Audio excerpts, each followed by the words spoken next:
শ্রী সারদা মঠের বিশিষ্ট সন্ন্যাসিনী ও নিবোধত পত্রিকার সম্পাদিকা প্রব্রাজিকা বেদান্ত প্রাণা তার প্রচল কথা নামক পুস্তকটিতে এমন অনেকগুলো প্রচলিত ধর্ম ভাবোদ্দীপক কাহিনীকে স্বকীয় অনুপম শৈলীতে উপস্থাপিত করেছেন, যে কাহিনীগুলো অনেক অধ্যাত্ম পিপাসু মানুষকে প্রেরণা যোগাবে। এই পুস্তকটির নিবেদনে প্রব্রাজিকা বেদান্ত প্রাণা লিখেছেন, ভারতবর্ষে সাধু সন্তদের নিয়ে কত কাহিনী মুখে মুখে প্রচলিত আছে, সব কথাই লিপিবদ্ধ হয়নি। গ্রামেগঞ্জে তীর্থে সাধু সমাজে সেসব কাহিনী মুখে মুখে আকার নিয়েছে অথবা শ্রুতিতে ধরা আছে। কত কাহিনী হারিয়ে গেছে। সত্য খানিকটা কল্পনা মেশানো গল্পগুলি উপাদেয় হয়েছে বলার গুণে, সাধু হয়েছে সাধু বা ভগবত ভক্তদের জীবনের অনুষঙ্গে। বিভিন্ন প্রদেশে ছড়ানো যে কাহিনীগুলি কানে এসেছে, এই ক্ষুদ্র গ্রন্থে সেগুলি তুলে ধরার সাধ্যমতো প্রয়াস করেছি। যদি কারো ভালো লাগে, কেউ প্রেরণা পান, তবেই উপস্থাপনা সার্থক হবে। প্রব্রাজিকা বেদান্ত প্রাণা কর্তৃক লিখিত ও সংকলিত এই কাহিনীগুলির মধ্যে একটি কাহিনী আমি পড়ে শোনাচ্ছি। কাহিনীটির শীর্ষক সে এক মেয়ে। ভারতে কত কত মেয়ে, একজন মীরাবাই, একজন অহল্যাবাই।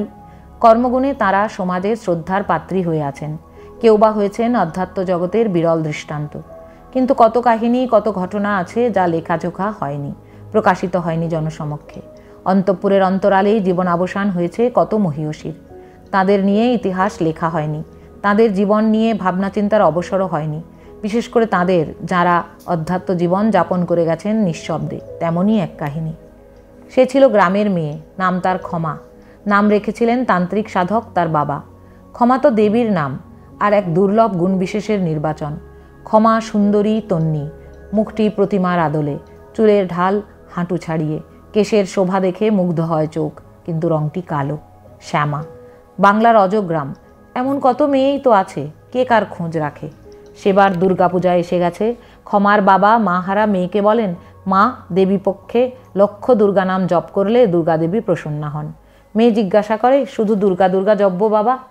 হ্যাঁ মা, ওই নামেই সব হয়। নামেরই ভরসা কেবল শ্যামা গো তোমার। বাবার অনেকটা মন জুড়েই থাকেন শ্যামা মা, তাঁর ইষ্টদেবী। তাঁরই চিন্তায় মগ্ন থাকেন তিনি। কখনো মেয়ের দিকে তাকিয়ে হঠাৎ যেন স্তব্ধ হয়ে যান। কি রূপ মেয়ের, ভাবতে ইচ্ছা করে আরাধ্যা দেবী তাঁর কন্যার রূপ ধরে এসেছেন। আবার মন বলে, সে কি সম্ভব, এ তো নিজের সন্তান।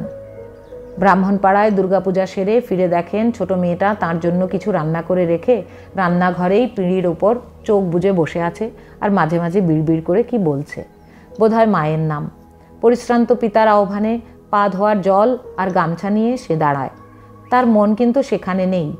চোখ অন্তর্মুখী, কালো কালো বড় চোখ, ভাষা ভাষা, আকর্ণ বিস্তৃত। কি দুর্গা নাম জপছিলি? লজ্জা পায় মেয়ে, কিছু বলে না। ব্যস্ত হয় বাবাকে পরিচর্যা করতে। মনে মনে ভাবে, এমন দেবতার মতো সাধক বাবা কার আছে। এমন করেই দিন কাটে। একদিন এক সন্ন্যাসী ভিক্ষার ঝুলি নিয়ে দাঁড়ান। বাবা দাওয়ায় বসে তেল মাখছেন। স্নানাদি সেরে মায়ের পূজায় বসবেন। মেয়ে তাঁর পূজার জোগাড় করে দিচ্ছে নিপুণ হাতে। নারায়ণ হরি শুনে ছুটে এলো মেয়ে। বাবা বলেন, মা, সাধু অতিথি নারায়ণ, ভালো করে ভিক্ষা দাও। একটা সরায় চাল ডাল ঘি সব সাজিয়ে সাধুর ঝুলিতে দিতে এলো ক্ষমা। সাধু কিন্তু স্তব্ধ হয়ে তাকিয়ে বাবাকে সম্বোধন করে বললেন, আপনার মেয়ে রাখতে পারবেন না, দেবী শক্তি, এতটুকু অপমাননা হলেই চলে যাবে। ভিক্ষা নিয়ে সাধু চলে গেলেন। কথাগুলো ঢেউ তুলল বাবার অন্তরে। ভাবলেন, মেয়েটার সঙ্গে বসে কথা বলতে হবে। কি চিন্তা করে মেয়েটা। মেয়েটি তাঁর সত্যগুণী, শান্ত, বুদ্ধিমতী ও অন্তর্মুখী। এবার তো বিয়েও দিতে হবে। ক্ষমা বাবার চিন্তা বুঝতে পারে, বলে, বাবা, আমার জীবন আলাদা, বিয়ে দিও না, আমি তপস্যা করব। বাবা জোর করেন না। মেয়েটির চিন্তার গতি প্রকৃতি ভিন্ন। জগৎ কারণ রূপিণী জননীর প্রতি তার গভীর আকর্ষণ। কিশোরী যেন মাতৃভাবে মগ্ন। রাতে জেগে স্থির হয়ে আকাশের দিকে তাকিয়ে থাকে। বর্ষার জল ভরা মেঘে দেখে মায়ের মুক্ত কেশের শোভা। পদ্মদিঘির পাড়ে গালে হাত দিয়ে কি ভাবে, মায়ের আখি পদ্ম না চরণ পদ্মের কথা। কোনো কৌতূহল নেই কোনো মানুষের জন্য। একদিন ক্ষমা তার বাবাকে জিজ্ঞেস করেই ফেলল, বাবা, শুনেছি বহু পুণ্যে এই মানুষ জন্ম, সেই জন্মে ভগবানকে লাভ করা যায়। তবে কেন বাবা সকলেই রোজগারের জন্য চঞ্চল? কেন বিয়ে করে সুখী হতে চায়? কেন পৃথিবীর এত বড় ঘর থাকতে নতুন করে ঘর বাঁধতে ইচ্ছা করে? বাবা তো প্রশ্ন শুনে অবাক, বলেন, সে কি মা? শ্যামা মা তো বৃত্তিরূপেও আছেন জগতে, মাতা পিতা সন্তান রূপেও আছেন। সেই রূপে যারা তাকে চায় সেইভাবেই পায়। তোর কি কোনো ইচ্ছাও করে না? হ্যাঁ করে। কি ইচ্ছা করে? মনে হয় আমি এই পৃথিবী, আমার কোলে গাছপালা, নদী, পাহাড়, ঝর্ণা, পশু পাখি, মানুষ সবই রয়েছে। আমি যেন সবার মা, পালন করি সকলকে। কখনো বা ভাবি আকাশ হয়েছি, আমার মধ্যে রয়েছে চন্দ্র, সূর্য, গ্রহ, নক্ষত্র, তারার দল। আমি মুক্ত, আমার যেন অন্ত নেই। চিরকাল ধরে রয়েছি আমি। নিজের শরীরটা দেখে মনে হয় কি ছোট, কতটুকু আমি। বাবা, মনটা আমার এইটুকুর মধ্যে থাকতে চায় না। মনে হয় আমি অনেক বড়, আমার মধ্যে যেন আছে অনন্ত শক্তি।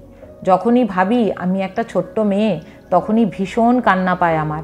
শ্যামা মার কাছে বলি, মা, আমি কি এত ছোট? বাবা বলেন, মা কি তোর কথার উত্তর দেন? মা বলেন, কে বলে তুমি ছোট? তুমি যে অনন্ত, তুমি আমার। হঠাৎ ফোঁস ফোঁস আওয়াজ শুনে চমকে ওঠেন বাবা। দেখেন এক বিরাট সাপ হেলে দুলে ঘরের দিকে চলেছে। আতঙ্কে শিউরে ওঠেন। ক্ষমা বলে, বাবা, ওটা শিবের সাপ, রোজ আসে, দুধ দিই, খেয়ে চলে যায়। বাবার রাতের ঘুম চলে যায়।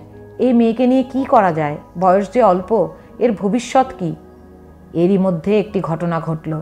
বাবার সতীর্থের এক ছেলে এসেছিল, তন্ত্র সাধক। সে ক্ষমাকে দেখে মুগ্ধ। ক্ষমা কিন্তু তার প্রস্তাবে রেগে একেবারে অস্থির। বাবার সামনেই কথা কাটাকাটি।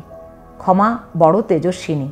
সাধককে বলল, মায়ের সাধনা করো, আমার মধ্যে মাকেই দেখতে পেলে না? কি দেখলে তুমি? ছি ছি। বাবাকে বলে, এমন করে অবমাননা করলে আমি আর থাকবো না। লজ্জিত সাধক নত মুখে স্থান ত্যাগ করল। বাবা পড়লেন নতুন সমস্যায়। বললেন, কোথায় যাবি মা? এ তো ভালোই প্রস্তাব, আমি নিশ্চিন্ত হই। ক্ষমা হাসল, বলল, হ্যাঁ বাবা, নিশ্চিন্ত হবে তুমি। আমার সময় তো ফুরিয়ে এসেছে। সে কথা থাক। কাল মৌনী অমাবস্যা, মায়ের পূজার আয়োজন করো রাত্রে, আমি সব জোগাড় করে দেব। রাত্রি এলো, কি গভীর অন্ধকার। ক্ষমা পুজোর জোগাড় দিয়ে অন্ধকারে বসে সুরেলা গলায় মাকে গান শোনালো। মা, আমার কি পর হলি? আমি যে তোর আপন মেয়ে, সে কথা কি ভুলে গেলি? বাবার পুজো শেষ। হোমে পূর্ণাহুতি দিয়ে সাধক পিতা দেবীকে প্রণাম করছেন। রাত্রি 2টো। দেখলেন এলো চুলে ক্ষমা দাঁড়িয়ে। মুখে কি আলো পড়েছে? এত জ্যোতির্ময় কেন? মেয়ে হাসল। আসি বাবা। তারপর সাষ্টাঙ্গ প্রণাম করলো দেবীকে, আর উঠল না। হরি ওম তৎসৎ। শ্রী রামকৃষ্ণার্পণমস্তু।